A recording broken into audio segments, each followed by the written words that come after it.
안녕하세요.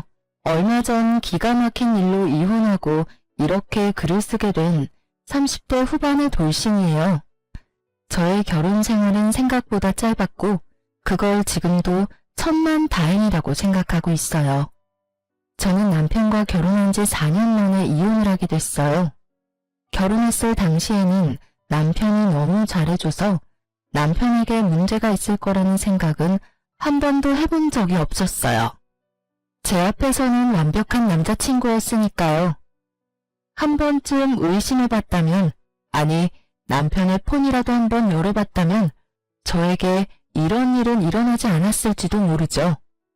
저는 남편을 의심해본 적이 한 번도 없거든요. 남편 폰을 열어서 확인한 적도 없었어요.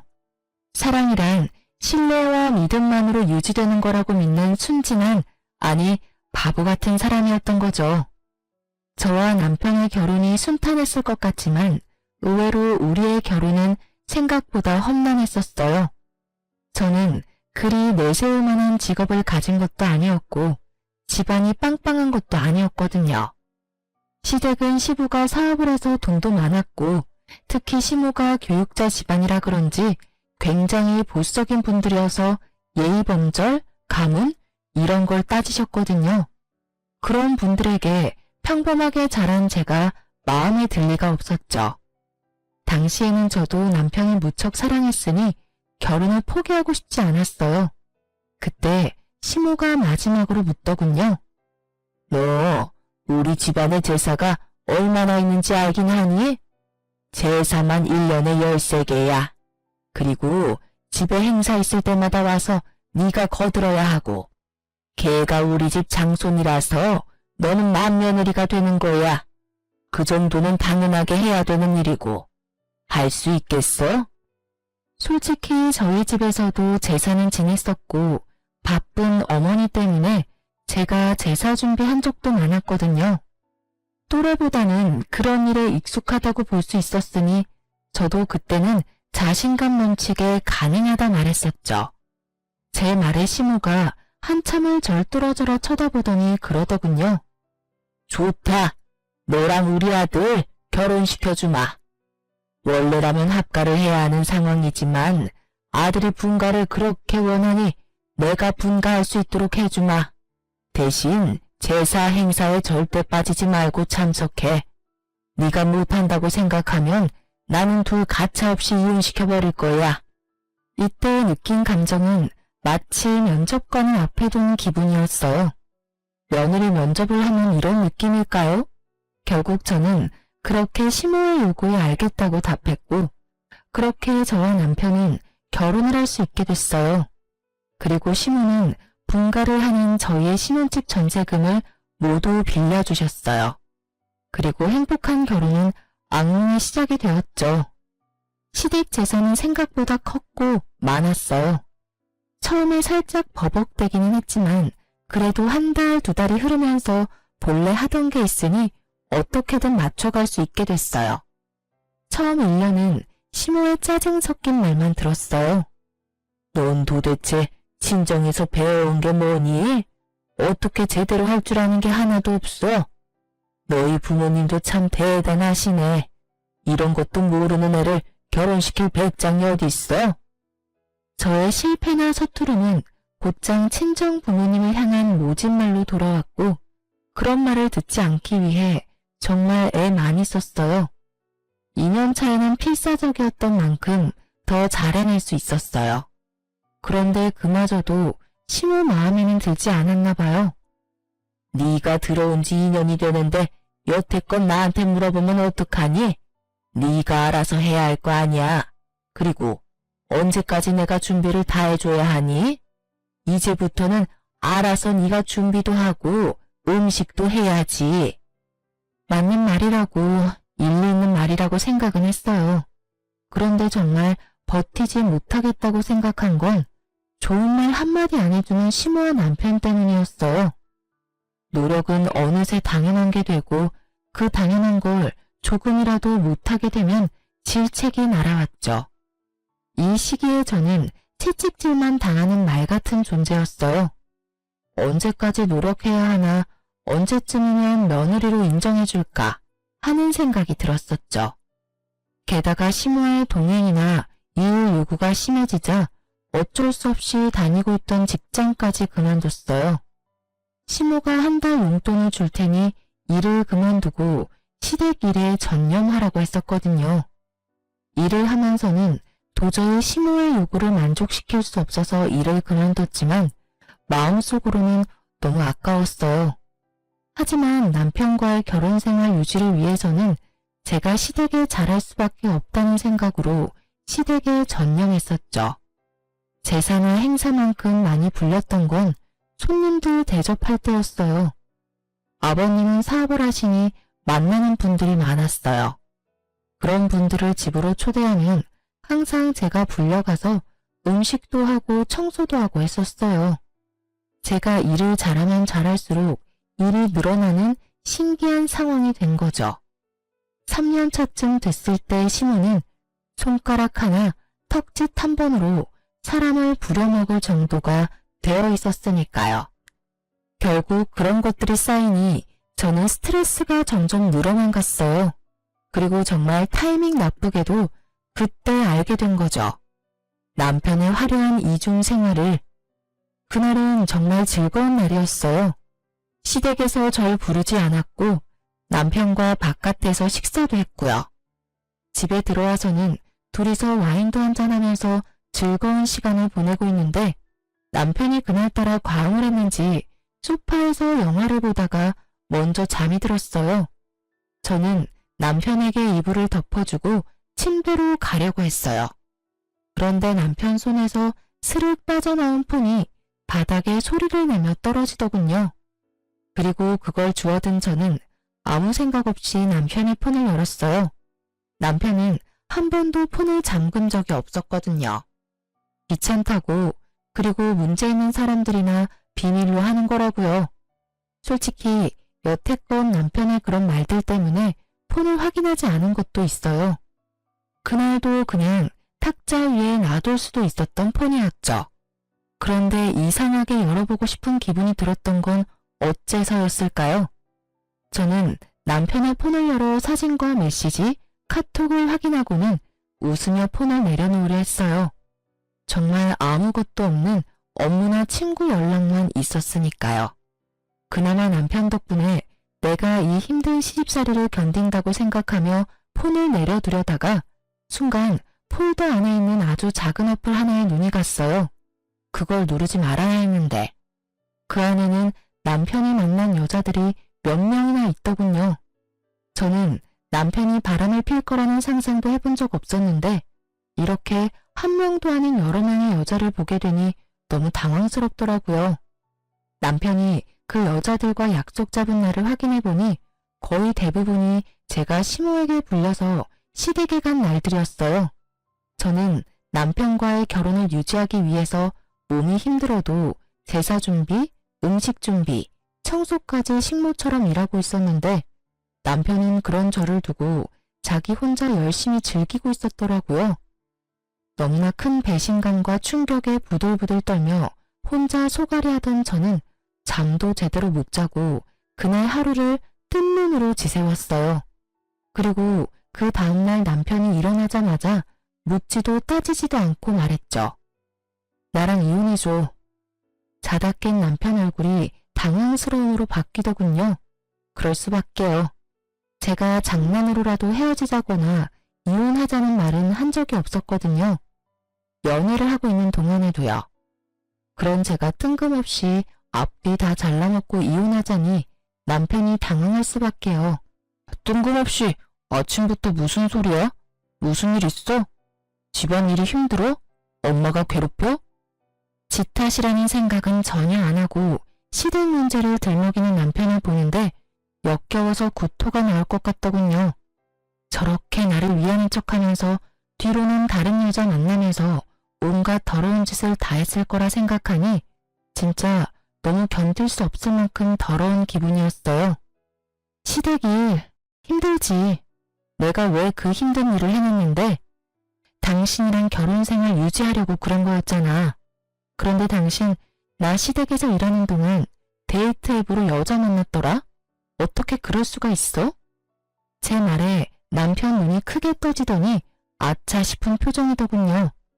자신의 외도가 들켰음에도 남편은 크게 당황하지 않았어요. 미안해 여보.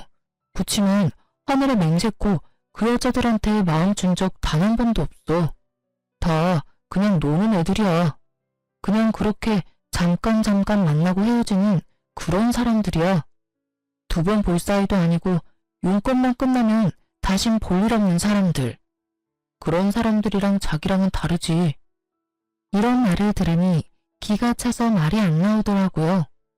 마음은 준 적 없고 몸은 줬다. 그러니 봐달라. 어디서 이런 미친 발상이 떠오르는지 도무지 상상도 안 됐어요. 지금 그걸 위로라고 하는 말이야?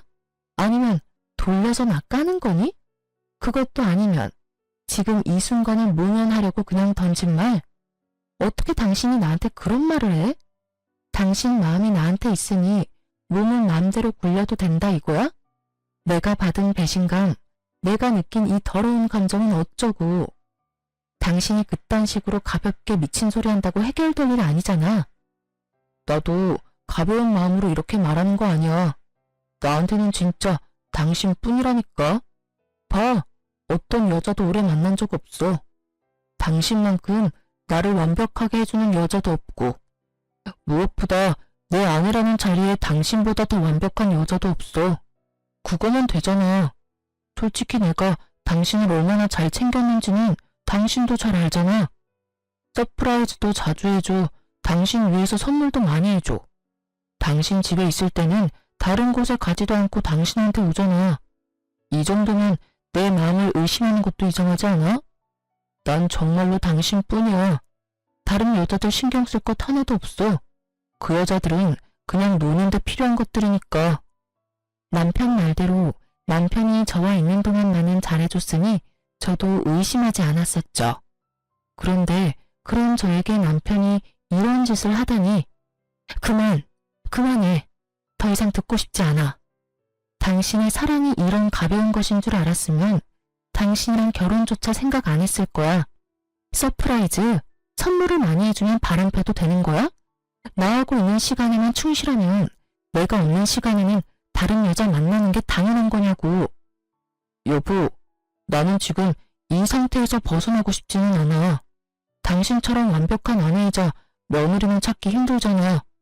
요즘에 누가 제사를 그만큼 지내고 시댁 일에 헌신을 다해? 어딜 찾아봐도 당신뿐이야. 당신이 있으니 우리가 이렇게 잘 사는 거고. 부모님 도움 받아가며 편하게 사는 거잖아. 내가 시댁 일에 헌신할수록 제 지가 빵빵해지고 쉬는 날 많아지니 이 상태를 유지하고 싶다는 말을 빙빙 돌려 말하는 남편 눈도 역겨웠어요. 저를 시댁에 대한 방패로 세워두고 혼자 열심히 즐길 생각으로 가득 차 보였으니 말이죠. 반성을 하고 미안한 마음을 가진 인간의 말이 아니었어요. 됐어. 당신 말 듣고 싶지 않아. 나는 그냥 이혼하고 싶어. 당신이랑 이렇게 말하고 있는 지금도 기분이 너무 더럽고 귀가 썩어가는 기분이야. 이혼해. 여보, 미안하다니까. 한 번이잖아. 딱 한 번 걸렸잖아. 그렇게 바로 나랑 이혼하겠다고 하면 내가 뭐가 돼? 나도 반성할 기회를 줘. 몇 달간만이라도 유예를 줘. 그래야 내가 반성하고 있는지 당신도 알 거 아니야. 그딴 말 귀에 들어오지도 않았어요. 남편은 다시 이야기하자며 저를 달랬지만 전혀 달래지지 않은 채였죠. 배신감과 분노로 머리가 어떻게 되는 것 같았거든요. 게다가 그날 시모가 저를 불렀어요. 아가씨의 결혼식에 입을 한복을 보러 가는데 저에게 같이 가자고 하셨거든요. 그런 일 정도는 아가씨와 함께 갔으면 좋았을 테지만 시모는 악착같이 저를 데리고 다니려고 했어요. 결국 불려가서 시모의 비서 노릇을 하다가 시댁으로 돌아왔어요. 마음이 안 좋으니 내내 한숨만 나왔고 그 모습을 보던 시모가 제게 한마디 하더라고요. 오늘따라 한숨을 왜 그렇게 쉬어? 너 한숨 한 번 쉴 때마다 복이 얼마나 날아가는지 모르니? 네 복 날아가는 건 상관없지만 내 아들 복 날아가는 건 싫은데? 그게... 말해봐. 무슨 일이야? 돈이 모자라? 설마 나 따라다니는 게 힘들어서 그러니? 마지막은 좀 그럴듯하다고 생각하며 저는 시모에게 사실대로 말했어요. 사실은 그이가 바람을 폈어요. 인터넷으로 여자 만나는 걸로. 뭐? 시모의 얼굴이 귀신같이 변하더군요. 시모는 교사를 했었던 터라 그런 일을 무척 싫어하셨어요. 시모가 완전 화내면서 남편을 불렀어요. 불려온 남편이 눈빛으로 제 탓을 하길래 저는 눈을 피했어요. 엄연히 잘못한 건 남편이니까요. 너 며느리 두고 바람 폈어? 어머니, 그런 거 아니에요. 그냥 한 번만 만난 것 뿐인데 이 사람이 너무 과하게 생각하는 거예요. 거짓말하지 마. 거기는 여자 목록만도 여럿이야. 한 번만 만났겠지.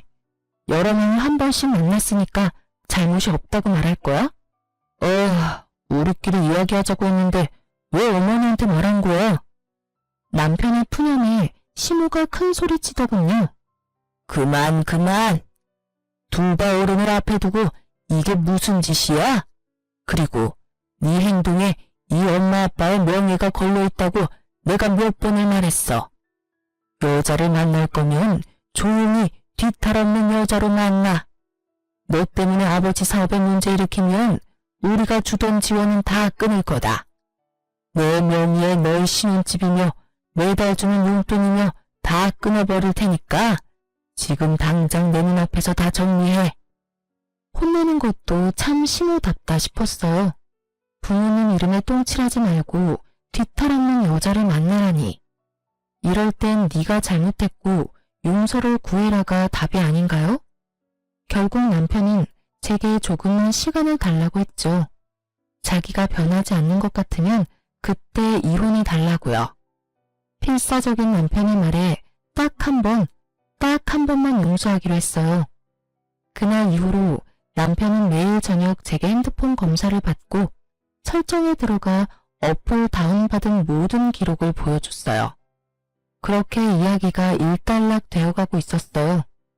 정말로 남편은 바람을 피지 않았고 집과 회사, 시댁을 드나들며 제 눈앞에 있으려 노력했죠. 하지만 한 번 깨진 병은 붙인다 한들 원상복구되는 건 아니더라고요. 여전히 저는 남편에 대한 의심을 거두지 못했고 완벽한 남편의 모습에도 빈틈을 찾게 됐죠. 그렇게 3개월 정도 지난 어느 날 남편의 바람보다 더 큰 일이 생겼어요. 그날은 큰 제사를 끝낸 다음이었는데 시모가 저한테 앉으라며 할 말이 있다고 하더군요. 남편과 둘이 그 앞에 있으니 시모가 저에게 운을 떼더군요. 네 시아버지 1년 전에 다쳐서 병원 신세 진 거 기억하니? 네, 어머님. 고관절 골절로 입원하셨다가 지금은 집에 계시잖아요. 그래, 지금 집에서 지내는데 점점 몸이 좋아져야 할 사람이 점점 안 좋아지고 있어. 거동을 못하는 건 아니지만 거동을 할 때 도움이 많이 필요하지.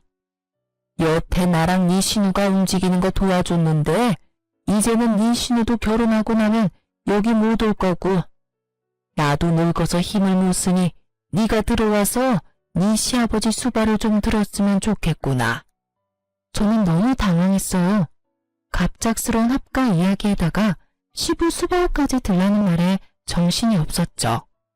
솔직히 그 집안의 제사와 행사만 도맡아 해도 일이 힘들고 바쁜데 그 와중에 아픈 시부 수발까지 지금의 스트레스보다 몇 배나 더 힘들어질 게 불보듯 뻔했어요. 시모는 언제 어디서나 저의 행동과 말을 관찰하고 검사할 테고 남편은 남편대로 이 집에 들어오면 다시 밖으로 놔둘 게 분명했죠. 어머님, 아버님 상태가 안 좋아지신 거면 병원을 다시 가보셔야 되지 않을까요? 의료 지식도 없고 간병도 해본 적 없는 사람들이 하기에는 좀 어려울 것 같은데. 여태 잘 해왔다. 그러니까 걱정하지 말고 합가할 준비나 해. 당장이라도 드리고 싶지만 일단 네 신우가 결혼을 하고 나서 짐을 빼야 너희 짐이 들어올 수 있고 전세도 계약이 종료되려면 3, 4개월 남았으니 그때까지 준비해 놓으라고 미리 말하는 거다. 합가를 하든 하지 않던 나는 너희 신혼집 전세금은 뺄 거야. 이건 선택이 아니고 확정 사항이니 그렇게 알고 정리해라. 완전 통보였어요. 마치 해고를 하는 것처럼 칼처럼 자르는 말투였죠. 남편이 심호에게 말했어요. 갑자기 합가를 하자고 하면 어떡해요. 솔직히 합가하는 게 쉬운 일도 아니고 직장이랑 거리가 있어서 여기 들어오는 것도 쉬운 일 아니라고요. 차가 없으면 대중교통을 타고 다니면 되고 없으면 자전거라도 사서 끌고 다녀. 이 직장에서 우리 집까지 편도로 30분밖에 안 걸리잖아. 이 큰 도시에 살면서 출퇴근 왕복으로 1시간이면 오히려 짧은 시간 아니니? 어디서 말도 안 되는 말을 하고 있어. 너 그렇게 집에 들어오는 게 싫은 거야? 그런 게 아니라 거기에 이미 자리를 잡았는데 갑자기 들어오라니까 그런 거죠. 그럼 집에 들어가면 뭐 해줄 건데요? 남편은 벌써부터 합가하고 자기에게 떨어질 콩고물부터 생각하고 있더군요. 우리 신혼집 전세자금 좀 나눠줄 거예요? 너 하는 거 봐서 잘하면 주고 잘못하면 줬던 것도 뺏을 거다. 그리고 매달 지원하던 건 그대로 줄 거야. 너희는 더 좋은 거 아니니? 돈 내던 거 안 나가고 받는 돈은 그대로잖니. 그리고 우리 죽으면 이 집 너희한테 그대로 상속될 거고 도대체 왜 싫은 건지 모르겠구나. 시모의 말은 구구절절 맞았어요. 하지만 거기에는 중요한 게 빠져 있었죠. 그 집에 들어갔을 때 제게 주어질 일의 크기요. 지금보다 더 많은 일을 도맡을 것이 뻔했기에 저의 마음속으로는 거의 울고 있었어요. 아무리 봐도 이 상황을 타개할 방법이 없어 보였거든요. 그렇게 저는 시댁에서 나와 집으로 가며 생각에 잠겼어요. 이 일을 어찌해야 할까 남편과 상의해볼까 싶었지만 남편은 이미 들어가기로 마음을 굳힌 듯 보였어요. 전세금이 탐나서 그랬겠죠. 저는 그날부터 어떻게 시모의 합가를 거절할까 하고 생각하기 시작했어요. 좋은 방법이 떠오르지 않던 그때 남편이 다시 다른 여자를 만나는 걸 목격했어요. 이번에는 공교롭게도 제가 직접 보게 된 거였죠. 남편과 밖에서 식사를 하고 남편은 약속이 있어서 그대로 시내에 있기로 했고 저는 집으로 돌아왔어요. 그런데 돌아오던 도중에 남편이 제 핸드백에 지갑을 넣어놓은 걸 깜빡해서 남편에게 갖다 주려고 다시 남편이 있던 곳으로 갔거든요. 그때 보게 됐어요. 상간녀를 말이죠. 두 사람이 팔짱 끼고 걸어가는데 한두 번 만난 느낌이 아니었어요. 저번처럼 일회성인가 싶었는데 전혀 아니었어요. 그 친밀감이 생각 이상이라서 제 쪽이 더 당황했어요. 설마 하며 사람을 시켜 그 여자에 대해 알아봤는데 남편은 제가 조사한 기간 동안 몇 번이나 그 여자를 만나더라고요. 결국 남편의 불륜을 알게 되니 정신이 번쩍 들더군요. 제가 시댁 일로 정신 못 차리고 휘둘리는 사이에 남편 놈은 또 저 몰래 사람을 만나는 거였어요. 그것도 이번에는 저번과는 다르게 여러 번을요. 시댁에 대한 스트레스, 남편에 대한 분노, 이런 것들이 뒤죽박죽 되기 시작하면서 저는 제대로 된 판단을 할 수 없을 정도였어요. 그 감정들이 저를 삼켜버린 것 같은 기분이 들었거든요. 상간녀의 전화번호를 알아내 그 여자에게 나오라고 만나서 이야기하자고 했어요. 그 여자도 순순히 저를 만나러 나왔어요. 당신 지금 만나고 있는 남자, 제 남편이에요. 모르시고 있는 것 같아서 알려드려요. 이대로 만나면 두 사람 불륜이고 당신 상간녀 되는 거예요. 제가 왜 헤어져요? 뭔가 착각하고 있는 것 같은데 그 사람 나 좋아서 만나는 거예요. 저도 그 사람 좋아서 만나는 거고요. 그러면 좋아하지 않는 사람은 정리해야 하는 게 맞는 거 아닌가요? 그렇지 않아도 그 사람이 와이프 곧 정리하겠다고 했어요. 전 그 이야기만 믿고 있어요. 당신이 하는 말 들을 필요 없을 것 같은데요? 이보세요. 당신 이대로 내 남편 만나면 상간녀 되는 거예요. 그렇게 살고 싶어요? 어떻게 남의 남자 뺏어가고는 이렇게 뻔뻔할 만큼 당당해요? 불륜도 뭐 사랑이라고 말하고 싶은가 본데 아무리 치정해도 당신이랑 남편 사이는 더러운 불륜 그 이상도 그 이하도 아니야. 더럽다 그러는데 그쪽이야말로 더 역겹지. 서류상으로만 아니지. 그 사람이 당신 사랑하는 걸로 착각하나 본데 그거 사랑 아니야. 나한테 다 이야기해줬거든? 시댁 지원 받으려면 완벽한 며느리가 필요해서 들은 아내라고. 그래서 금이야 오기야 열심히 치장해주는 거라고 하던데? 아무것도 모르는 게 누군데 지금 여기서 큰 소리야? 저는 그 이야기에 정말 주저앉고 싶을 정도로 충격받았어요. 어렴풋이 아니 사실은 느끼고 있었어요. 남편이 저를 그럴 용도로 사용하는 게 아닌가 하고 저를 시댁에 보내놓고 시댁에 비위를 맞춰 지원을 받으려는 그런 용도, 그저 완벽한 며느리. 제 용도가 그것뿐이라면 제가 굳이 여기 매달려 있을 필요는 없잖아요. 저는 상간녀 눈앞에서 남편에게 전화해서 당장 여기로 오라고 했어요. 남편은 죄책감이라고는 전혀 없는 얼굴로 나타났죠. 당신이 어떻게 나한테 이래? 저번에 분명히 다른 여자와 만나지 않겠다고 약속하지 않았어? 어디까지 나를 비참하게 만들어야 속이 시원하니? 도대체 나는 당신한테 뭐였어? 당신은 완벽한 아내이자 우리 집 며느리였잖아. 당신 덕분에 일이 잘 풀린 것도 많았고 그래서 미안하게 생각해. 나 때문에 이런 일이 벌어져서. 그래도 나는 내 마음 속이는 일은 못해. 당신한테는 미안하지만 이 여자랑 같이 살고 싶어. 그래서 만남 지속한 거고. 야, 이 나쁜 놈아. 네가 어떻게... 와, 진짜 너무 열받아서 욕도 안 나와. 네가 사람 새끼는 맞아? 짐승 같은 새끼.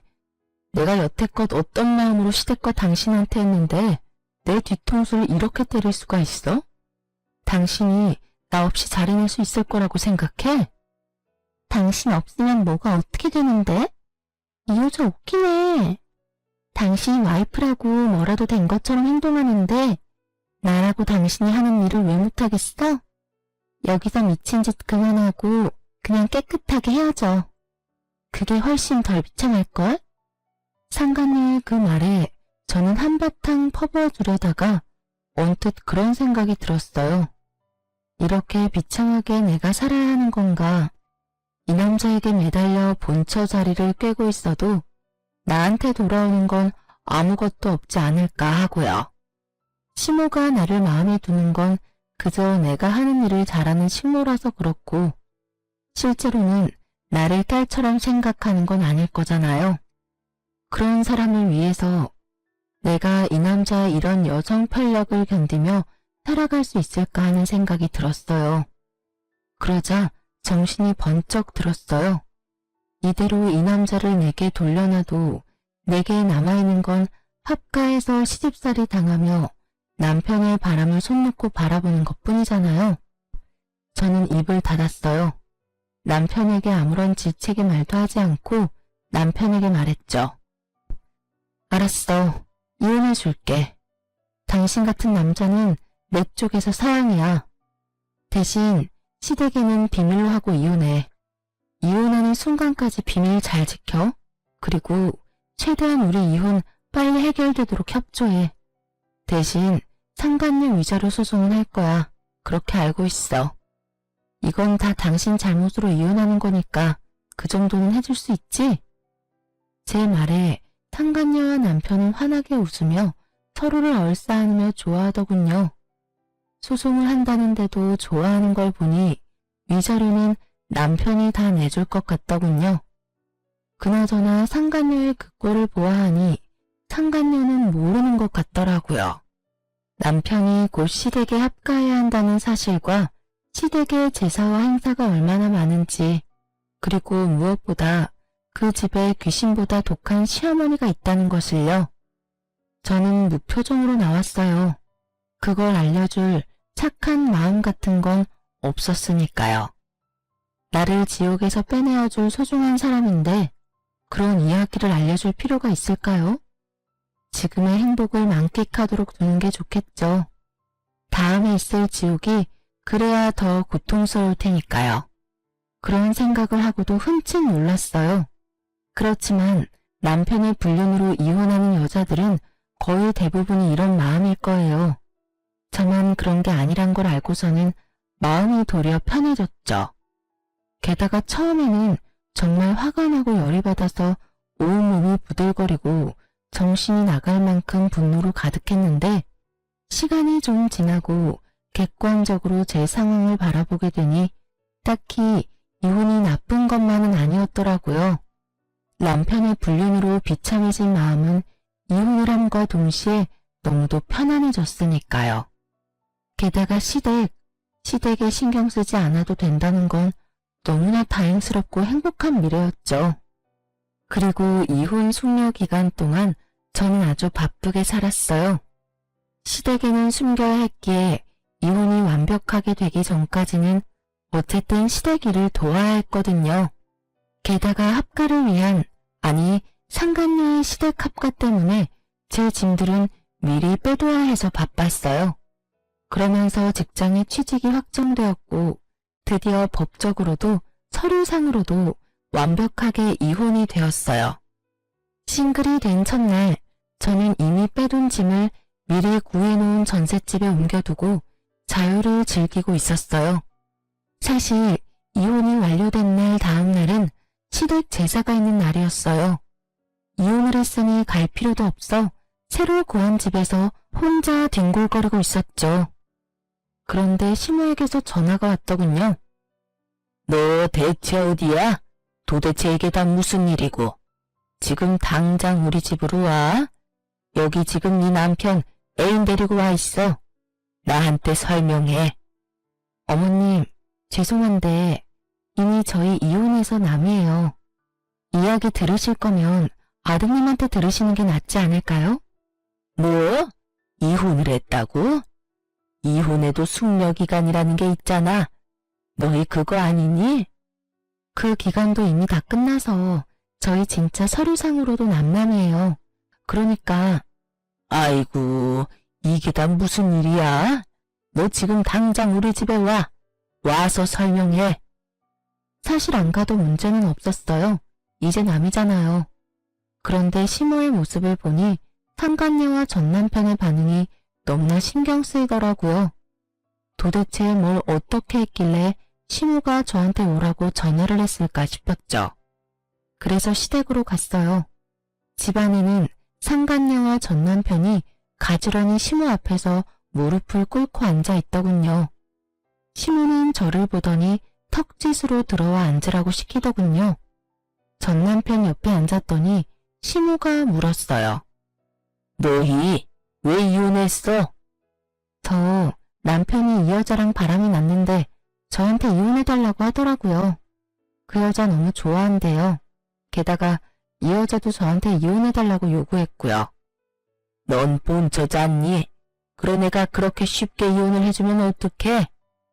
어머님, 이 사람이 좋다고 하는데 제가 막을 수 있을 리가 없잖아요.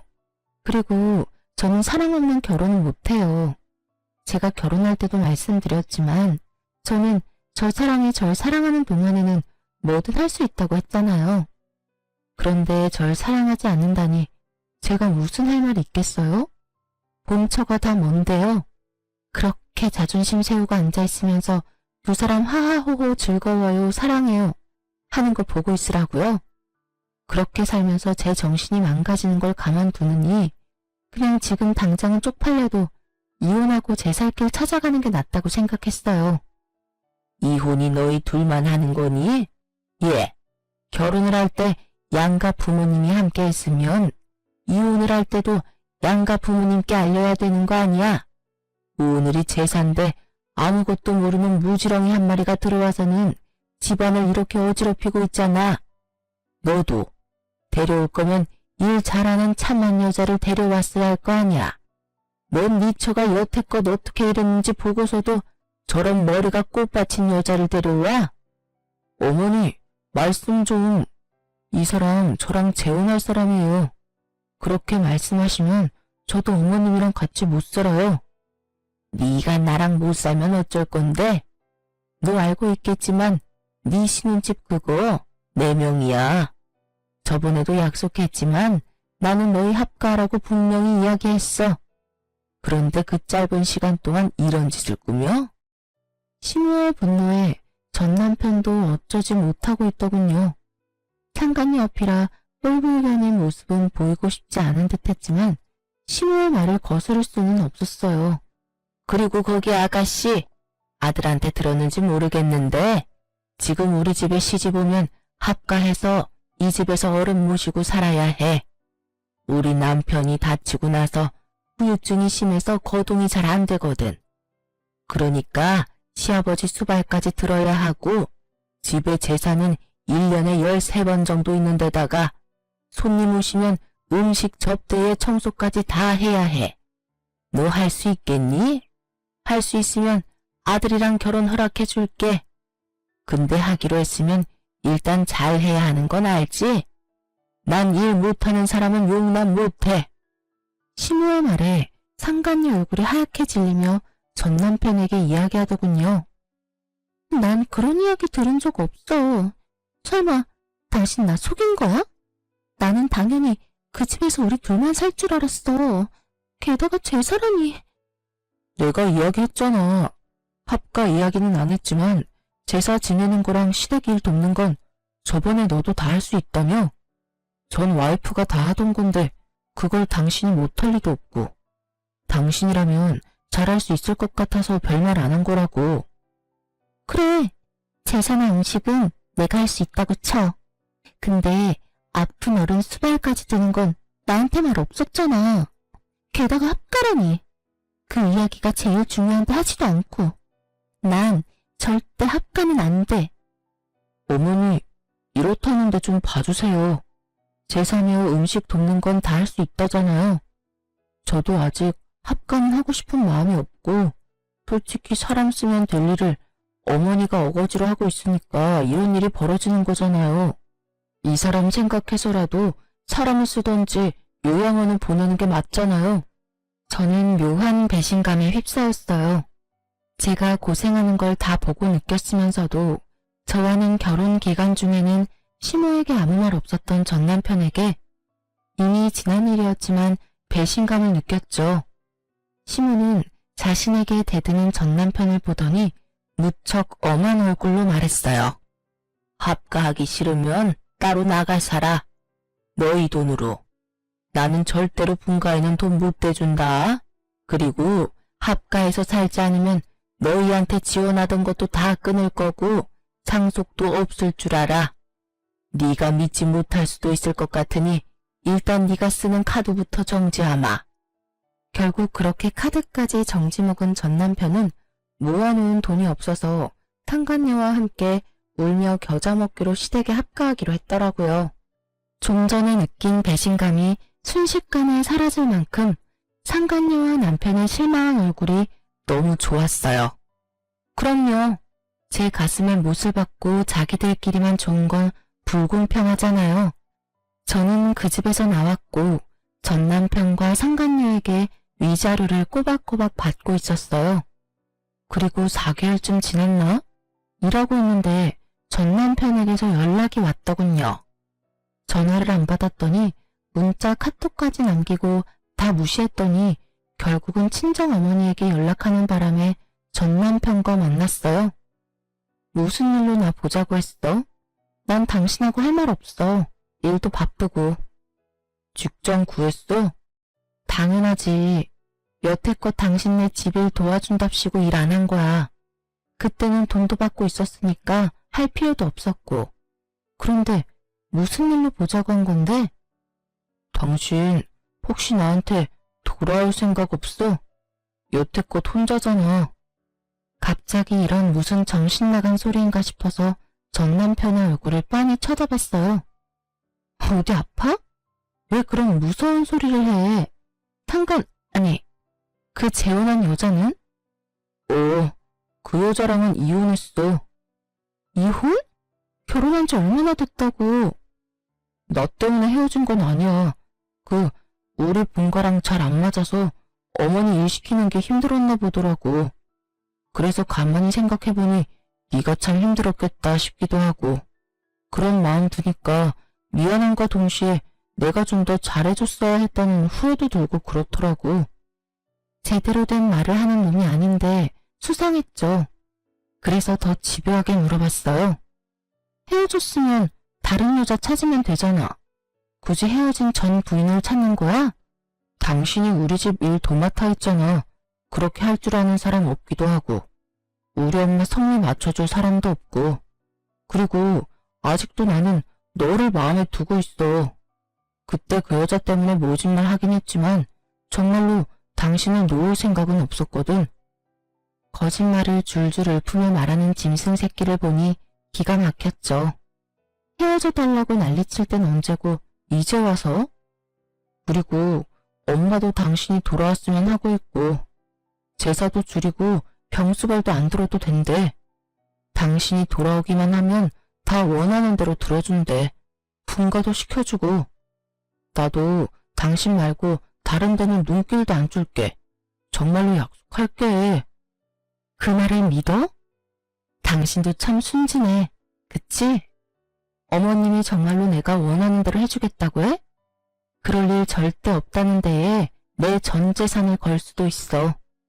여태껏 시댁 재산으로 우리를 마음대로 부려오신 분이야. 이번에도 그 돈으로 우리를 부리려고 하겠지. 그리고 시댁 이야기하기 전에 당신이 더 문제지. 여자 만나는 거 안 고쳐지잖아. 데이트 앱으로 여자 만나던 것도 상간녀 만나던 것도 안 하겠다며 약속해놓고 약속 무시한 채 만난 거잖아. 약속이라는 말의 무게가 너한테는 깃털처럼 가벼운 거 이미 다 알아. 그럼 나한테 약속이라는 말을 해? 내가 바보야? 멍청이야? 너 원하는 대로 다 해줄 것 같은 여자처럼 비춰지는 것도 이젠 지겹다. 앞으로 이런 말 할 거면 나한테 연락하지 마. 역겨우니까.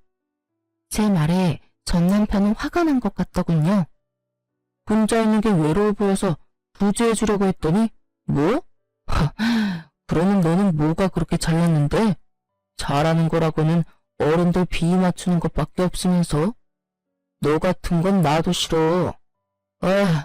엄마가 너 데려와야 지원해준댔는데 이딴 식이면 나도 그런 거 필요 없어. 잘됐네. 그게 당신 본심이었어? 내가 어른들 비위를 왜 맞췄는데 너랑 결혼해보려고 악착같이 그랬던 내가 참 바보 등신이었지. 그리고 한 가지만 알려줄게. 넌 능력도 없는 놈이야. 야, 너 진짜 이딴 식으로 빈정거릴 거야? 그리고 누가 능력이 없대? 너 혹시 우리 엄마한테 연락받았어? 그 이야기 듣고 너 지금 나한테 능력 없다느니 그런 말 하는 거냐고. 갑자기 급발진 걸려 당황하는 전 남편을 보며 저는 의아했어요. 이놈이 왜 이렇게 민감하게 반응하나 싶었는데 나중에 그걸 알게 됐죠. 남편이 제게 왜 다시 돌아오라고 했는지를 시모에게 확실하게 듣게 되면서요. 전 남편이 화내고 간 날 저녁에 시모가 연락이 왔었거든요. 그래, 아들 만났니? 이야기는 잘했어? 어때? 다시 돌아올 생각 있어? 나도 양보 많이 하는 거야. 예전처럼 지내게 해줄 테니까 돌아와. 너도 이혼녀 되는 거 싫잖아. 그 이야기는 없던 걸로 하기로 했어요. 그 사람이 저한테 엄청 화내고 갔거든요. 능력이 없다는 말이 그렇게 싫었나 봐요. 뭐? 아무리 애가 발기부전이라도 그런 말을 하면 어떡하니? 넌 섬세함이라고는 눈 씻고 찾아봐도 없어. 안 그래도 그것 때문에 지금 애가 속상해서 난린데. 시모가 알려준 말에 저는 웃음이 튀어나올 뻔했어요. 그렇게 여자 좋아하는 나쁜 놈의 새끼가 발기부전으로 고생하고 있다니. 그래서 능력이 없다는 이야기에 그렇게 화를 크게 냈던 거였고요. 재혼했으니 재혼한 와이프한테 말하시면 되잖아요. 왜 굳이 저한테 돌아오라고 하시는지 모르겠네요. 걔는 안 되겠더라고. 요리도 못해, 청소도 못해, 시아버지 수발 들라고 했더니 아주 싫은 티를 팍팍 내더라. 내가 똥오줌을 갈라고 한 것도 아닌데 매번 인상 쓰고 인성이 안 됐어, 인성이. 그리고 내가 이렇게 생각해보니 너만큼이 잘하는 애도 없더라. 제사며 행사며 다 따라와준 너 같은 애를 어디서 또 구해? 그 말을 듣는데 상간녀의 그 썩은 표정이 떠올라서 웃음이 나오는 걸 겨우 참았어요. 그러게, 상황을 잘 알고 유부남을 꼬셨어야죠. 하긴 어찌 보면 저한테는 귀인이긴 하죠. 그 일을 당할 뻔한 저를 자진해서 구해줬으니까요. 그렇죠. 제가 그렇게 열심히 한 건 남편이랑 결혼을 유지하기 위해서였는데 남편이 제가 싫다면 어쩔 수 없잖아요. 그러니까 어머님이 포기하세요. 그 사람은 이미 저한테서 마음 떴거든요. 아니야, 얘. 그런 말 마라. 우리 애 아직도 너 좋아해. 그런데 말을 못하는 것뿐이야. 자기 처지가 지금 그 모양이라. 그러니까요. 전 남편이 그 모양이면 더더욱 재결합은 어려울 것 같고요. 저도 애는 가지고 싶거든요. 저한테 말하는 것보다는 다른 며느리를 맞이하시는 게 더 나을 것 같네요. 하긴 남편 꼴이 그 모양이라 재혼이 가능하겠냐마는 시댁 재력이면 원하는 며느리 구하는 게 힘든 일은 아닐 테니까요. 그렇게 말하고 저는 시모의 전화를 끊어버렸어요. 그리고 나중에 전 남편이 상간녀와 헤어지게 된 진짜 이유를 알게 됐어요. 저에게 했던 거랑 똑같이 했더라고요. 시댁 일 하도록 만들어 놓고 본인은 나가서 또 데이트 앱으로 여자 만나고 돌아다녔더라고요. 그걸 그 상간녀가 알게 되고 여자가 빡 돌아서 전 남편에게 이혼을 요구했다고 하고요. 이래서 제 버릇 걔 못 준다는 말이 생겼나 봐요. 저한테 했던 거 그대로 상간녀에게 쓰면서 이제 와서 또 저한테 돌아오겠다니. 돌아가기라도 하면 또 똑같은 짓거리 할 것 뻔히 하는데 제가 그 아수라장으로 제 발로 들어갈 리가 있겠냐고요. 제가 전 남편에 대한 사랑의 마음이 조금이라도 남아있었다면 모를까. 고운 정도 미운 정도 다 떨어져 버린 지금 저한테 뭘 바란 건지. 게다가 본인 몸 상태가 저 모양 저 꼴이 돼서 저한테 돌아오라 하는 건 미친놈이 아닌 이상 생각조차 않을 일이잖아요.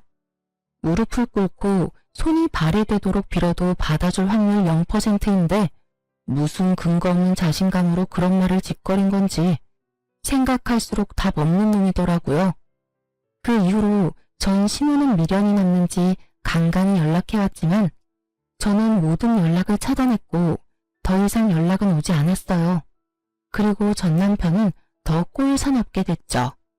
그 나이에 돈 없어서 부모에게서 독립도 못하고 그 몸 때문에 여자도 못 만나고 이혼을 2번이나 하는 바람에 시모에게 혼나서 눈치만 보는 불쌍한 남자가 됐죠. 상간녀도 지금쯤 후회 열심히 하고 있을 거예요. 전 남편과 결혼할 때 상간녀는 초혼이었거든요. 첫 결혼에 호되게 당하고 스트레스 받다가 저에게 당했던 그대로 당하고 헤어지게 되었으니 자기가 뿌린 대로 열심히 거둔 거니 할 말은 없겠죠. 이혼 후에 저는 결혼 전으로 돌아간 기분이에요. 그리고 지금은 뭐든 제 마음대로 할 수 있으니까요. 글을 쓰면서 그때 일을 떠올리니 여전히 기분이 더럽네요. 그렇지만 이제는 다 지난 일이고 남들에게 허심탄회하게 이야기하고 나니 속이 시원해요. 이 사연을 다 들은 여러분도 제가 많이 답답하게 느껴지셨겠죠? 하지만 그땐 저도 시모의 경제력이 제 가정에 도움이 된다면 그 정도 노력은 할 수 있다고 생각했었죠. 지나고 나선 얼마나 바보 같은 생각이었는지 알게 되었고요. 저는 제 가정을 지키기 위해 부단히 노력했는데 시원하게 제 뒤통수나 쳐버린 전 남편에게 하늘도 노해서 천벌을 내렸나 싶더라고요. 영원히 그놈은 죽기 전까지 평생 고통받았으면 좋겠어요. 그리고 마지막으로 이렇게 서투른 사연을 읽어주셔서 무척 감사합니다. 오늘도 좋은 하루 되시길 바랍니다.